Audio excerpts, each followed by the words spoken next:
You can't really grasp the horror of Dennis Rader without first understanding the mask he wore. From the outside, his life looked almost painfully normal. As a boy, Rader showed signs of behavioral issues and aggression. As a teenager, he developed sadistic sexual fantasies involving torture. He fantasized about trapping and killing women and reliving their terror through bizarre rituals. At 18, he began keeping a journal detailing these thoughts, as well as strange goings-on in his life. He would stay in the homes of his victims after killing them, rum family-style meals, watch television, or even listen to music. This chilling behavior revealed a disturbing lack of empathy. He taunted the police with letters boasting of his crimes and providing gruesome details that only the killer would know. People locked their doors, canceled evening plans, and avoided being outside alone. The city was gripped by terror. The case garnered national attention. He even became a compliance officer for the Park City Housing Authority, a position that required him to inspect homes for safety violations. It was a stark contrast to the horrors he was capable of, a constant reminder of the duality that defined him. The FBI became involved, but the killer remained at large. She had been strangled, the same MO as the previous killings. Panic swept through Wichita. Could it be him again? Was the BTK killer back after all this time? He took the bait, thinking he was communicating with one of the detectives investigating his case. Rader sent a package to the TV station Cake. After 31 years as a phantom, Dennis Rader was arrested. He confessed to all 10 murders and was sentenced to 10 consecutive life sentences, one for each of his victims. The facade was over. The monster in the mirror was finally brought to justice. Inside was a purple Memorex floppy disk.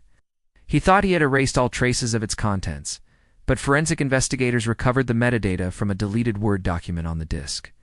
It contained the name Dennis and information linking it to a computer at the Christ Lutheran Church. It was enough to focus the police investigation on Rader.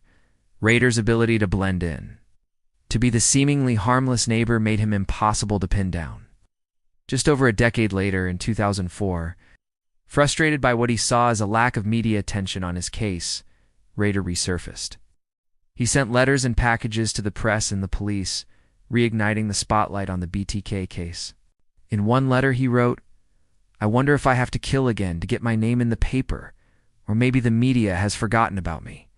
He wanted to be caught, craved the attention, and the police took him up on that. He crafted a plan to lure him out, a plan that would hinge on technology he likely underestimated. And as always, he slipped back into his ordinary life, leaving behind another mystery for the police to solve. But this time, the investigation would lead them closer to Rader than ever before. Each new crime linked back to him, yet he continued to elude the authorities. In one instance, he sent a letter to the police containing the victim's fingerprints. To the authorities, these taunts were infuriating. They provided a glimpse into the killer's psyche, but they also demonstrated a level of arrogance. Rader believed he was smarter than the police. He believed he could outsmart them at every turn. Over time, the entries became increasingly disturbed. In one entry dated September 1974, Rader wrote, "I enjoyed watching them die. I will have complete control."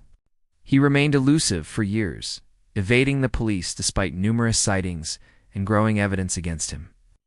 It wasn't until years later that advances in DNA technology finally linked him to the crime scene. He would take trophies from his victims, mementos he would use to relive the horror he had inflicted. These trophies varied from personal items like jewelry and clothing to more sinister items like driver-s licenses and even dental plates. He kept detailed journals documenting his crimes and his thoughts. He revisited his crime scenes, taking photographs and removing additional items. This behavior revealed a disturbing desire to possess his victims even after they were dead. "No one else will understand why I did it." These writings revealed a growing darkness within him, a force he would later label Factor X. Factor X. By 1971, Rader's disturbing thoughts coalesced into a plan. For over a decade, the case went cold. Had the killer moved away? Was he dead? Or was he still lurking in Wichita, waiting for the perfect moment to strike again? He wanted to kill a woman, bind her body with electrical cord, and then strangle her. He even prepared a list of supplies, including rope, a knife, and plastic for covering the victim. This plan mirrored the brutal reality of his first murder 8 years later. One time, he pulled a knife on his mother. He was raised in a strict household by his father, a lawyer, and his mother, a homemaker. The killings were swift and efficient, displaying a level of planning and control that would become hallmarks of his subsequent crimes. For example, he once used the victim's vacuum cleaner cord to bind her hands behind her back. He preferred to kill at night, ensuring that his victims would never hear the approach of danger. He would attack them while they slept, ensuring that they were completely defenseless. His victims were typically strangled, a method that allowed him to maintain a level of control and prolong the suffering of his victims. But it was his choice of victims that truly set him apart. Rader seemed to target ordinary, unsuspecting women, those who embodied the normalcy he so desperately wanted for himself. His victims were mothers, daughters, sisters, friends. They were pillars of the community, just like him. And this further solidified the contrast between his public persona and his horrifying crimes. The Otero murders marked the beginning of a horrifying era in Wichita. Over the next 7 years, Rader would claim at least 9 more lives. Each murder displayed a disturbing level of forethought and sadism. His victims were carefully selected, often chosen simply because they were alone in their homes. He would stalk them, enter their houses, and then carry out his gruesome rituals. At school, he was bullied for being overweight, and he developed a habit of lying. At 14, he began experiencing panic attacks. He spent the next few years bouncing around jobs and never finished high school.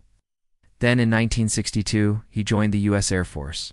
After serving 4 years, he returned to Wichita, Kansas, where he began working as a security guard. He met his future wife, Pamela, at a bowling alley, and they soon married. Together, they had 2 children, a boy and a girl. They lived in a typical suburban home in Wichita and outwardly appeared to be an exemplary American couple. He was a veteran of the U.S. Air Force, married with 2 kids, and held positions of civic trust.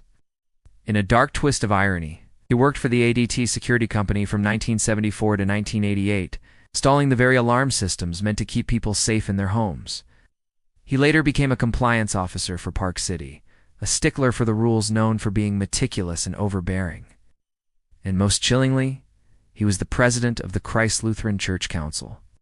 He was a man in the community, knew, saw, and trusted. That facade was his greatest weapon. His ability to appear as a normal, middle-class husband and father shielded him from all suspicion. He even had a name for how he managed it all. Cubing. He built a psychological wall to compartmentalize his life. In one box was the family man and church leader. In the other was BTK, the predator. This chilling duality allowed him to walk away from a horrific crime scene and sit down for dinner with his family, with no one ever suspecting the monster sitting right there at the table. He was born on March 9, 1945, in Pittsburgh, Pennsylvania. But beneath this facade, Rader was a ticking bomb of darkness. In January 1974, he entered the home of Jose and Julie Otero and their 2 children and methodically executed them all. One of his favorite methods involved using items from the victim's home itself to carry out the attack. While the murders themselves were brutal and terrifying, it was what happened after that made Rader truly terrifying. The truth is, he did. As the body count rose, so did the fear in Wichita.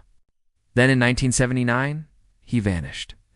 He stopped killing, disappeared from the radar, leaving behind a city on edge and a trail of unanswered questions. Meanwhile, Rader's life went on. He continued working at his job, participating in church activities, and living a seemingly normal life. Then in the early hours of June 7, 1991, 58-year-old Maureen Hedge was found in her home bound with electrical cord. Rader was questioned by the police, but he was able to convince them that he was not the killer. And it started with a floppy disk. They placed a classified ad in the Wichita Eagle, a newspaper he frequented, with a simple message, "Rex, it will be okay." On February 25, 2005, in prison, he maintains his innocence.